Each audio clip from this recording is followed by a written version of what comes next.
The popular views attributed to Niccolo Machiavelli are not actually his own. Having not actually read him, the assumption by many is that he is known for advocating the notion that the ends justify any means, while rulers of state must have no scruples in achieving their ends. While Machiavelli was a pragmatist in many respects, his positions place him firmly within the classical Western tradition of statecraft. As a Renaissance thinker, the desire to revive classical Greek and Roman learning was in fashion, and it is within that milieu that we must situate him. He does not advocate tyranny and abuse, and his insights on intrigue, subterfuge, and conspiracy illuminate and rebuke many of the errors of our degenerate, effeminate gaggle of so-called leaders. Machiavelli's The Prince is well known, but few are familiar with his Art of War and the discourses, which contain a wealth of knowledge about the workings of the state and strategic designs, and it is to all of these we must look to gain deeper insight. In the discourses, Machiavelli describes the cycle through which most civil states go, from oligarchy to revolution, to democracy to anarchy. Revolutionaries should take note, as the revolution they often seek to inflame often ends up bringing an even worse tyranny to follow. Revolutionaries, unfortunately, are not historically known for a keen understanding of human nature, allowing their ideals to override the real, and as a result, the Marxist state, for example, finds itself frustrated and collapsing from within. Add to this the fact that most historical revolutionaries have been the tools of foreign and economic interests, and one begins to see why the pattern persists. We can also see something akin to the future ideas of Oswald Spengler, where patterns and cycles are crucial, timeless phenomenon for historical analysis. Machiavelli writes of the cycle of the state in the Discourses on Livy, Book 1. Having proposed to myself to treat of the kind of government established at Rome, and of the events that led to its perfection, I must at the beginning observe that some of the writers on politics distinguished three kinds of government, viz., the monarchical, the aristocratic, and the democratic, and maintain that the legislators of a people must choose from these three the one that seems to them most suitable. Other authors, wiser according to the opinion of many, count 6 kinds of governments, 3 of which are very bad, and 3 good in themselves, but so liable to be corrupted that they become absolutely bad. The 3 good ones are those which we have just named. The 3 bad ones result from the degradation of the other 3, and each of them resembles its corresponding original, so that the transition from the one to the other is very easy.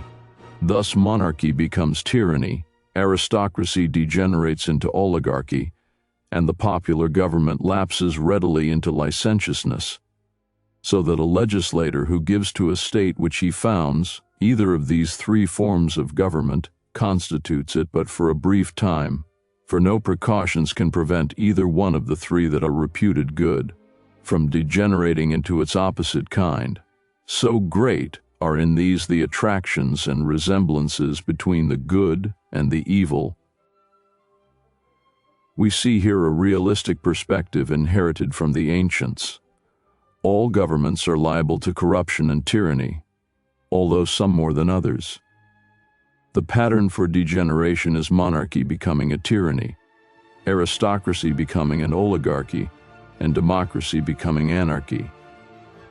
This pattern also harkens to Aristotle, who made a similar list in his Politics.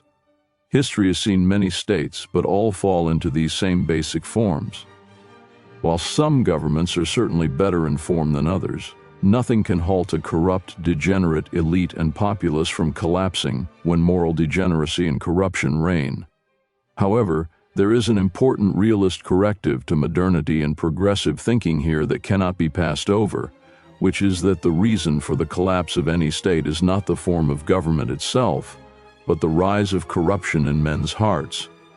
Modern liberalism, which is still the norm among most, in praxis at least, assumes that the solution to problems arises from changes in law and government. If we can only change our political leaders and get a new crop in, if we can only change the law to get Proposition 666 passed, why then we would have our freedom and progress. Nothing could be further from the truth, as the problem ultimately lies not in externals, but in man's own heart. Corruption is rooted in and proceeds from individuals and their decisions, not from external forms and systems. Classical liberalism and modern liberalism are rooted in the metaphysical error of attributing the location of evil in some institution and not in man's own decisions. In this regard, Machiavelli is a pessimist with respect to human nature, while the Renaissance is often lauded for its high view of human nature adopted from the Greeks. Machiavelli does not see the populace as able to govern themselves. Heavily influenced by St. Augustine, Niccolò's negative appraisal of human nature places him in a non-democratic tradition of classical republicanism.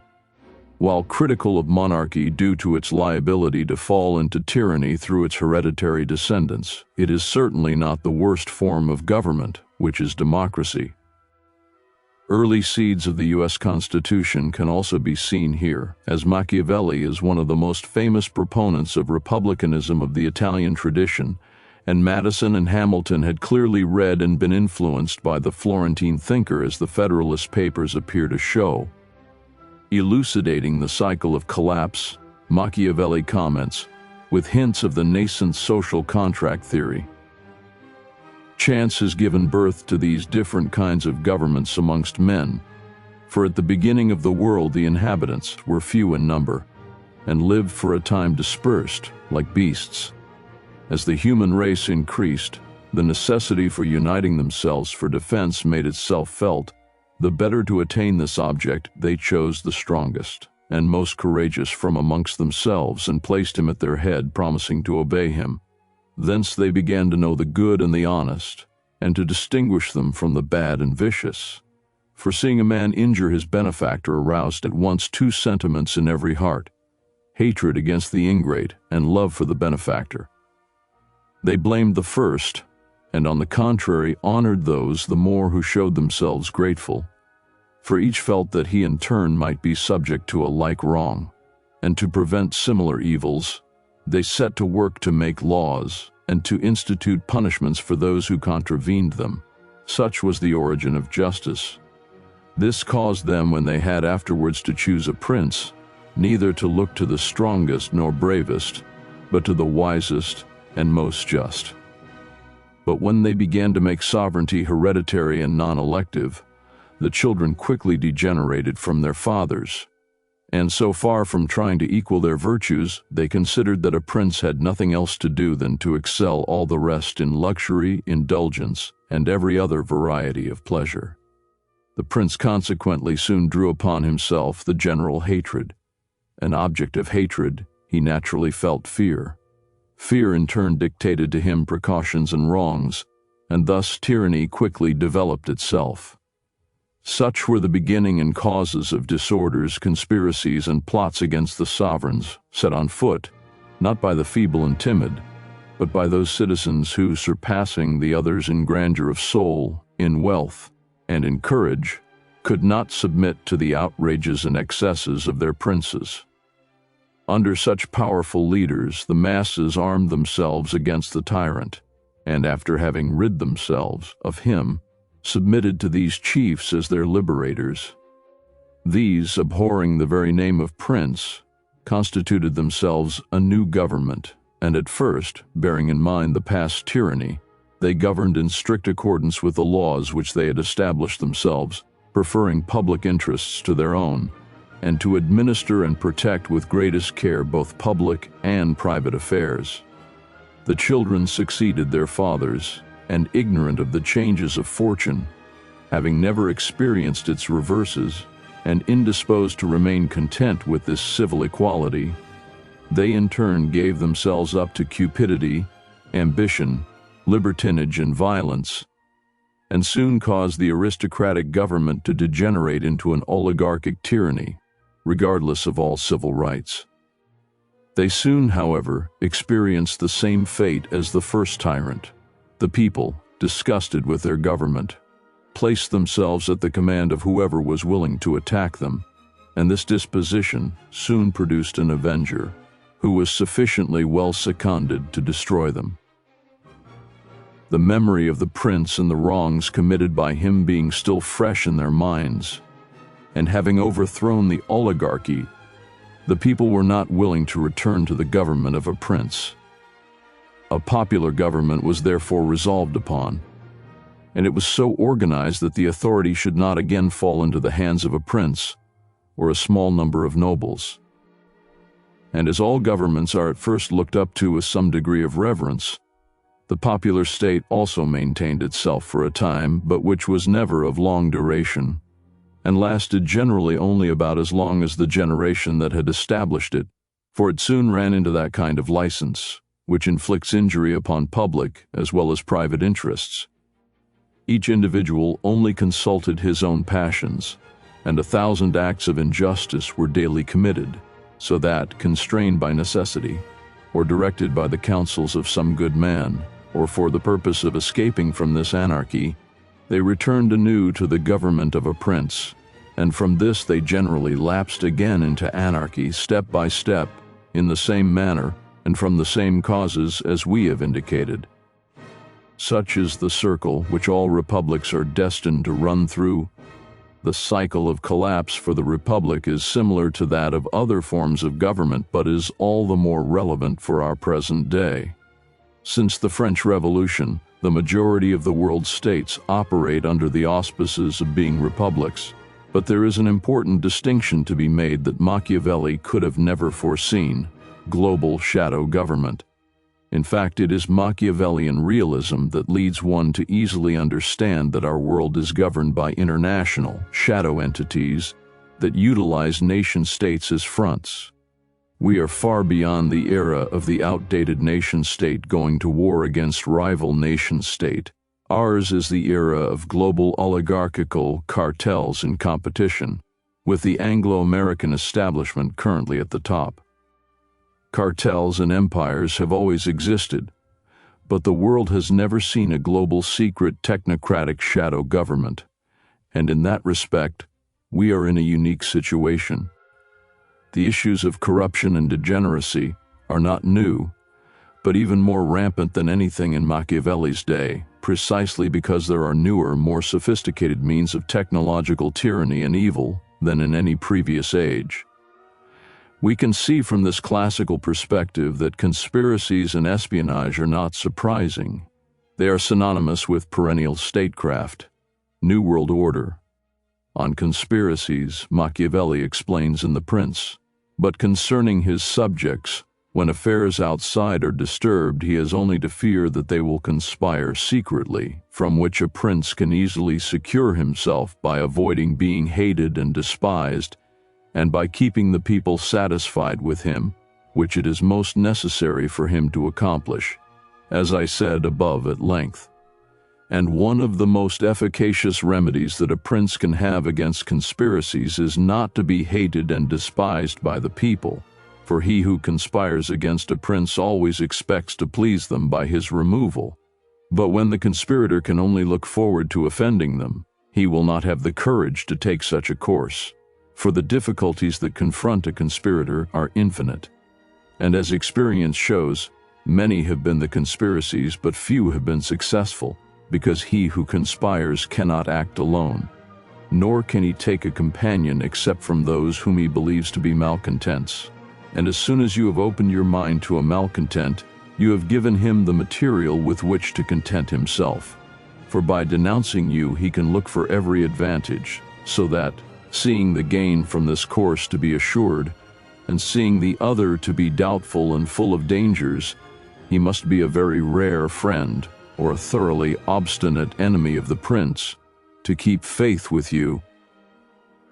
And to reduce the matter into a small compass, I say that, on the side of the conspirator, there is nothing but fear, jealousy, prospect of punishment to terrify him, but on the side of the prince there is the majesty of the principality, the laws, the protection of friends and the state to defend him, so that, adding to all these things the popular goodwill, it is impossible that anyone should be so rash as to conspire. For whereas in general the conspirator has to fear before the execution of his plot, In this case, he has also to fear the sequel to the crime, because on account of it he has the people for an enemy, and thus cannot hope for any escape. For this reason I consider that a prince ought to reckon conspiracies of little account when his people hold him in esteem, but when it is hostile to him and bears hatred towards him, he ought to fear everything and everybody. And well-ordered states and wise princes have taken every care not to drive the nobles to desperation, and to keep the people satisfied and contented, for this is one of the most important objects a prince can have. Here Niccolo expounds the heart of conspiracy from the perspective of the ruler. Conspiracy need only be feared when the ruler is hated as a result of his tyranny or sadistic cruelty. Fear is a crucial key in the arsenal of the state, but fear must be tempered by virtue and security, and the imbalance in either direction leads to sedition from others, and conspiracies become successful. For the ruler, conspiracy, the maintenance of goodwill among subjects, is obtained through the management of public perception and genuine goodwill by the ruler. It is not a license for doing anything and everything to maintain power, as many wrongly accuse Machiavelli, but as a balance of mercy and severity, and that power is maintained by fear.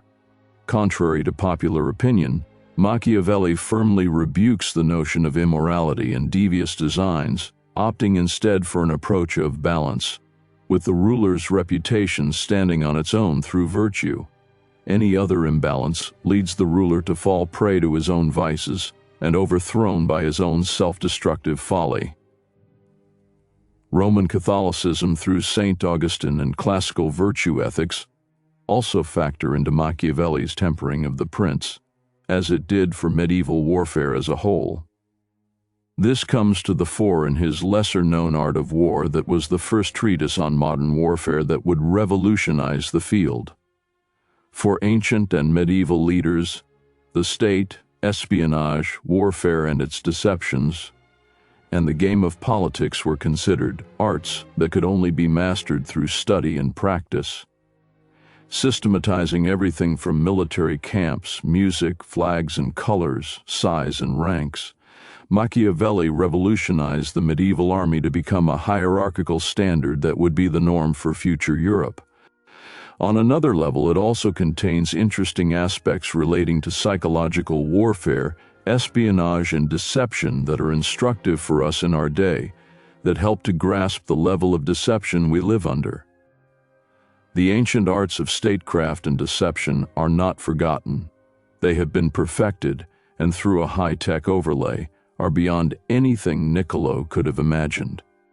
He writes, "Birds or dust have often discovered the enemy, for where the enemy comes to meet you, he will always raise a great dust which will point out his coming to you. Thus often a captain, when he sees in a place whence he ought to pass, pigeons taking off and other birds flying about freely, circling and not setting, has recognized this to be the place of any enemy ambush, and knowing this has sent his forces forward, saving himself and injuring the enemy. As to the second case, being drawn into it, which our men call being drawn into a trap, you ought to look out not to believe readily those things that appear to be less reasonable than they should be, as would be the case if an enemy places some booty before you. You would believe that it to be an act of love, but would conceal deceit inside it." Book 6 is the best section for these machinations, and in it we see the following perennial tactics. Consult a rising enemy or possible sedition to give the impression of heeding his ideas and win him by feigned interest. And send wise men into the enemy's camp as fake attendants of a fake dignitary to assess the enemy. Use false defectors to be spies in the enemy's camp. And conversely, capture the enemy's commanders to gain intelligence on the opponent. If you have suspected spies in your camp, disseminate false information to various parties to see how the enemy reacts to which, and sacrifice a town or some pawns as a gambit to give the enemy a false sense of security. When utilize religious and superstitious omens as far as your soldiers revere them or invent them. Disguise your soldiers as the enemy. Give the appearance of retreat to lead the enemy into a trap, Leave an open encampment for the enemy with fresh, albeit poisoned, supplies. Never cause an enemy to despair, since he will only fight more desperately and possibly defeat you. Use a subterfuge of a fake illness in your camp that leads the enemy to think you are weak. Communicate among your generals and men with secret ciphers and codes the enemy cannot decode. Use propaganda and stories to create a boost of morale among your men. The Prince.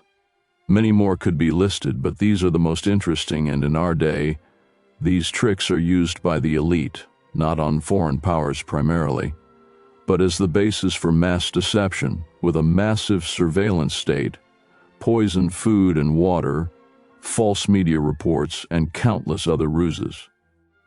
One might think from this list Machiavelli is immoral and devious, but for him these are necessary facts of war with the enemy, not on the populace itself. The goal of war is not virtue for him, but simply to win at all costs. Yet winning at all costs does not mean being sadistic or cruel or a brute. It means learning the art of war to be a just ruler, and by so doing win the admiration of your soldiers and homeland. Far from corruption, Machiavelli castigated the corrupt leaders of his day, and it serves as an apt warning to ours. Corruption and effeminate degeneracy among the elite does not lead to power, it leads to the loss of power. As far as one concedes to evil and vice in his own heart, especially the ruler, to that degree does he lose his power and become subservient to the passions. He concludes, "But let us turn to the Italians who, because they have not wise princes, have not produced any good army, and because they did not have the necessity that the Spaniards had, have not undertaken it by themselves, so that they remain the shame of the world.